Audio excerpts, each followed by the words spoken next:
Welcome to the Private Lender Podcast with your hosts from Hard Money Bankers, Jason Balin and Chris Haddon. This podcast is sponsored by hardmoneymastermind.com.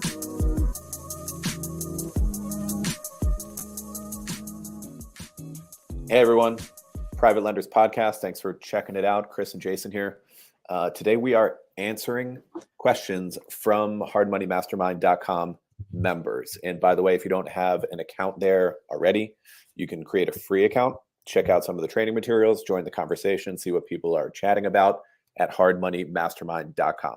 Okay, so as I mentioned last time, there's a lot of good questions on there. And on a day-to-day basis, we're in there answering questions, interacting with people, helping in any way we can, as are the other members. And sometimes there are questions that we just want to expand on a little bit. It's easier to jump on camera and on the microphone and explain these in some more detail. So that's what we're going to be doing again today. Yeah, so let's start off with Scott's question. It's a good question, and there's a few different angles that we can go on this. I can give you my quick opinion, and Chris might want to jump in as well. But Scott's question was about finding better niches. Seems like every real estate investment group is filled with lots of investors looking for money, and every post has dozens of replies from lenders, and that's fine. And the way we look at it is we try to make our footprint everywhere, right? Online, offline, real estate investment groups, social media advertising, speaking at meetup groups, replying to people, and things like that, and creating relationships. We look to ourselves, and I think our community looks to ourselves as we're localized lenders. We're local lenders. We've been around for a while. We provide a lot of value and knowledge to real estate investors. So I think that's kind of a good way to do it. Like I got another direction I'm going to talk about here in a second related to lending on commercial assets and some other creative types of things. But I don't think you should leave the industry. I think it's, or the niche. I think the niche is, in essence, lending money to real estate investors at fixing and flipping properties to either sell or fixing a property and then potentially turn into their rental portfolio. And there's plenty of them. Yeah, it's different now than it was since October 2022, as rates have gone up a lot, and there's less deals for a lot of these real estate investors, but there's still a lot of good opportunities out there. So I wouldn't be discouraged. I think this is the model, this is the game plan, and just make sure you're very proactive with trying to find deal flow. And if you're comfortable getting into the commercial space and lending on small balance commercial properties, retail, office, multifamily, things like that, I think that's a niche that not all these lenders are replying to when you're talking about social media. And keep in mind, most of the lenders that are replying on social media are either brokers, or they're representing an institutional lender, or they're a fraudster. It's not actually their own money, or they're not actually have control over that capital. So as soon as you get in the right room or a relationship with a real estate investor that needs capital, and you can show them, hey, this is my capital, I'm happy to help you with this, and you close a deal for them, that's when it snowballs into doing repeat borrowers, referrals, things like that. Yeah, that's part of what I was going to touch on too, related to that post. So breaking down that comment a little bit more from Scott, like finding better niches, seems every real estate group is filled with investors looking for money, and every post does. All right, so obviously we're talking about social media groups here. I don't know exactly what platform he's talking about, maybe Facebook, maybe LinkedIn, elsewhere. And you're right, like you don't need to compete against that. Like that's just online chatter. That's just somebody's posting something, a bunch of lenders jump in. Like Jason said, they're probably reps from institutional backed lenders or brokers or people who don't really control this loan, right? So I wouldn't mess around with online chatter there. A better thing to do would be to connect with investors in your local market. If you're looking to do residential rehab deals, whatever it may be, connect with the people in your market, either offline or online, who are doing those kinds of deals. And if you're lending your own funds or funds that you closely control, let people know that. You're not the same as, somebody from Kiavi and they get hit up from some loan rep who's in Chicago and they're like, yeah, sure, we lend in Florida. Like that's just a different loan product, a different animal entirely. Not really what the people in the Hard Money Mastermind are focused on.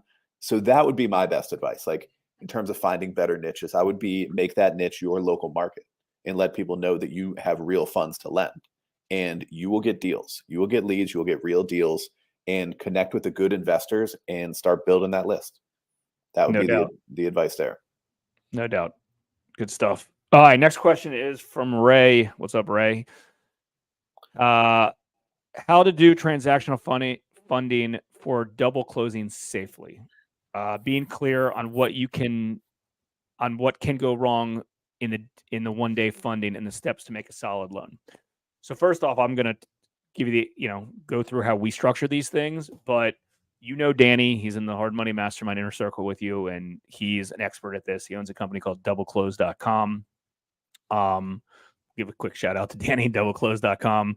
They do like 200 deals a year, all over the country, straight 1 day transactional deals. He knows the nitty gritty of every state, and things like that.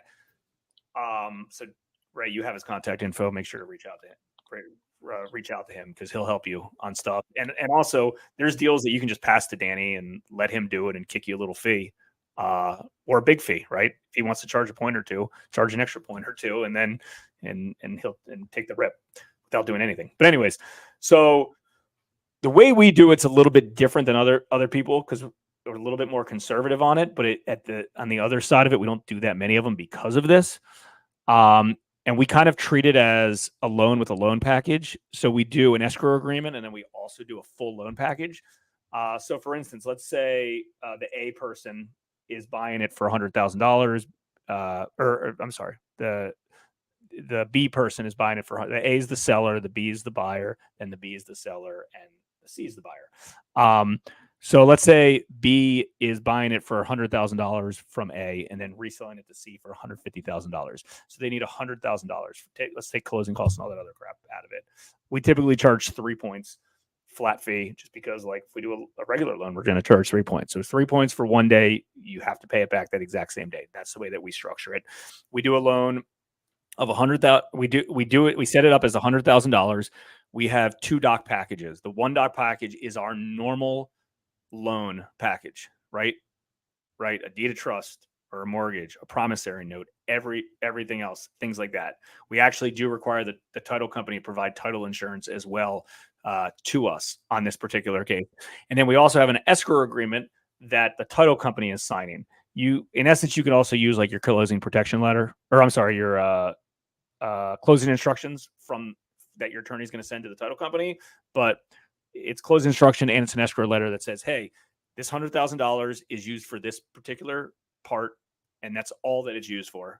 You can't use it for anything else. You agree to all this stuff, blah, blah, blah, blah, blah. You can't, accept this money until the A to B transaction's done and the B to C transaction's done. Then you have a paper trail of that $100,000 that you need, in essence, on paper to as proof that the B funds are in place for the A to B transaction. And then we also don't wire until the B to C transaction is in essence closed and the money's there as well.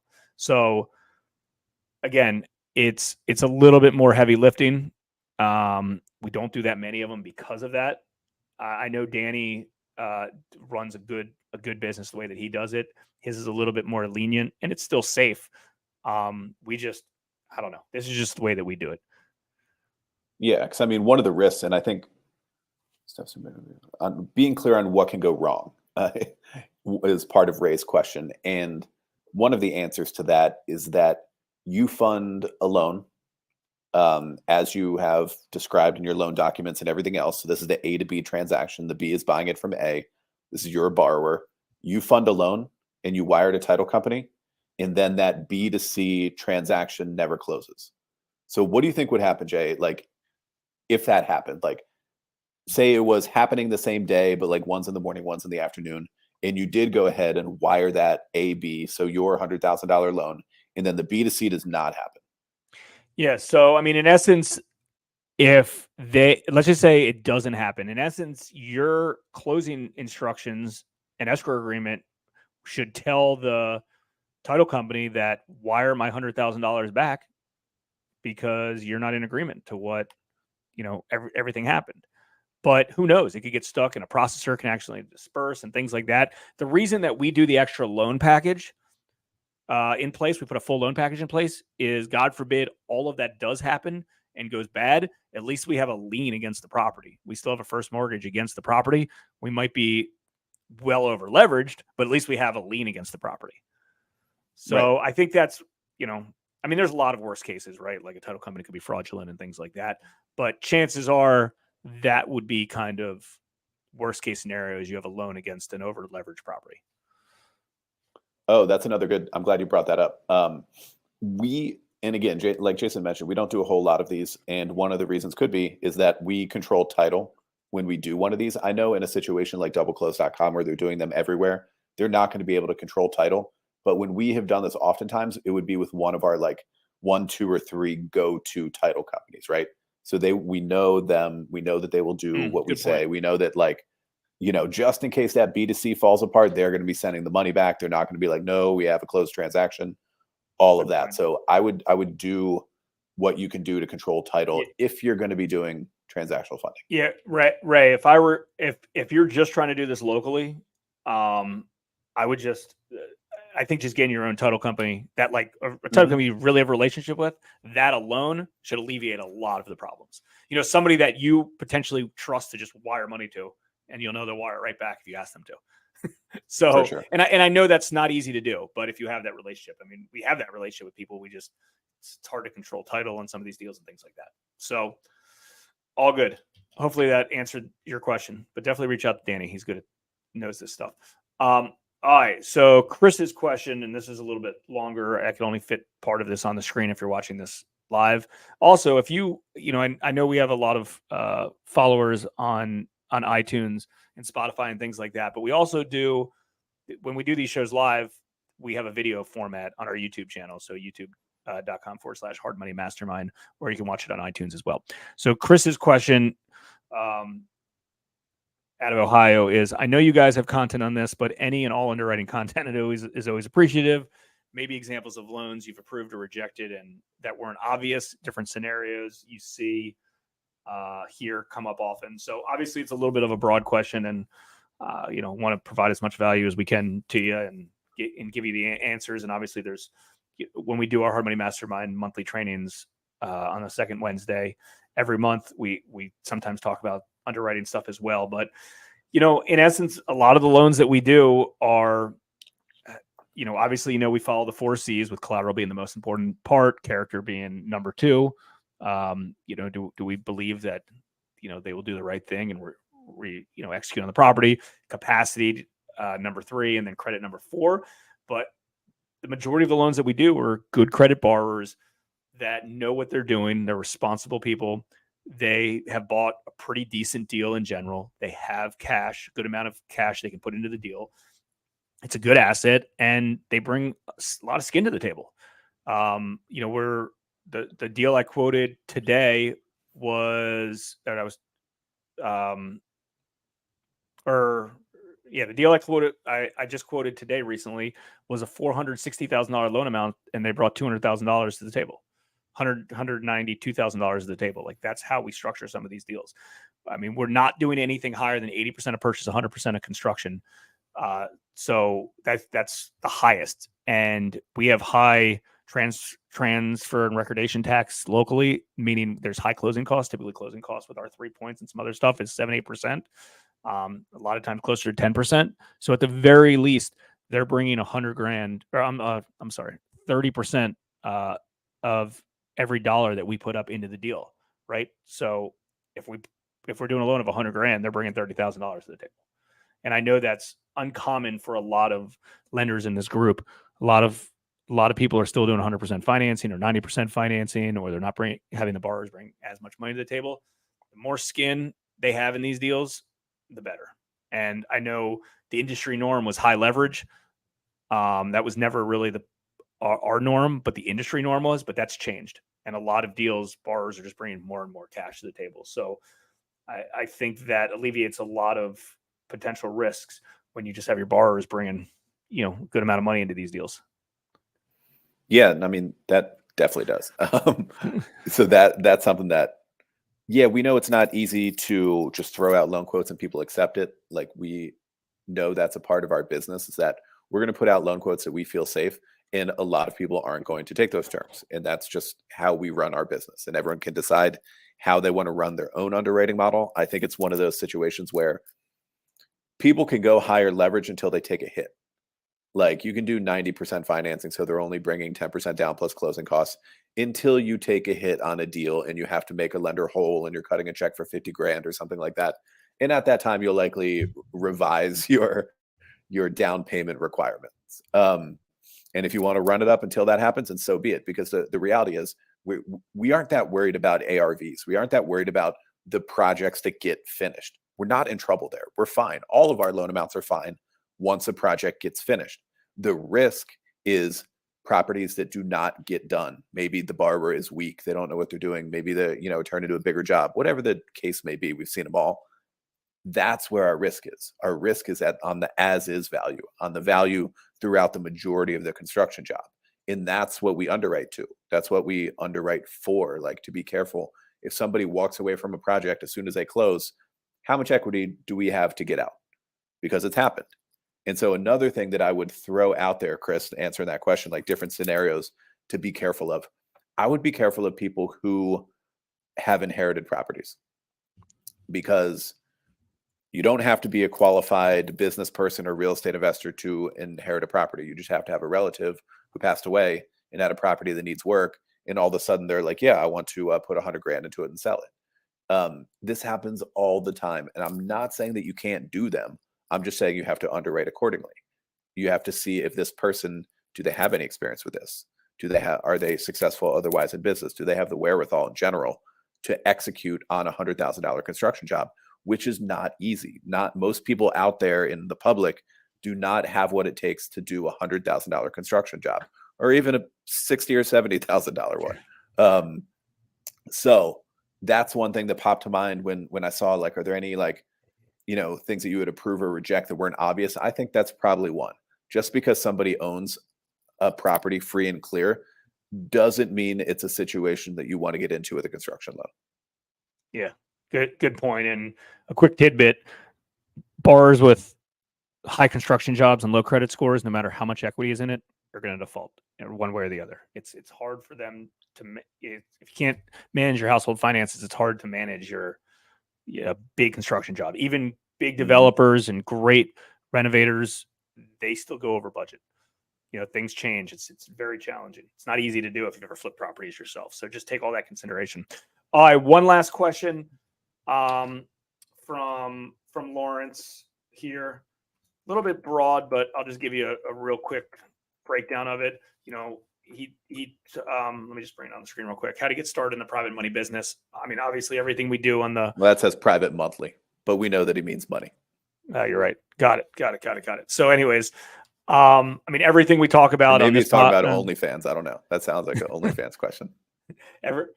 Everything we talk about in the Private Lenders podcast and on the Hard Money Mastermind is about getting started and growing your private lending company. So obviously, check back there and go through all the trainings and videos and stuff like that. We're constantly doing content to help people grow their private lending businesses. But in essence, there's three sides of it, right? You need deals.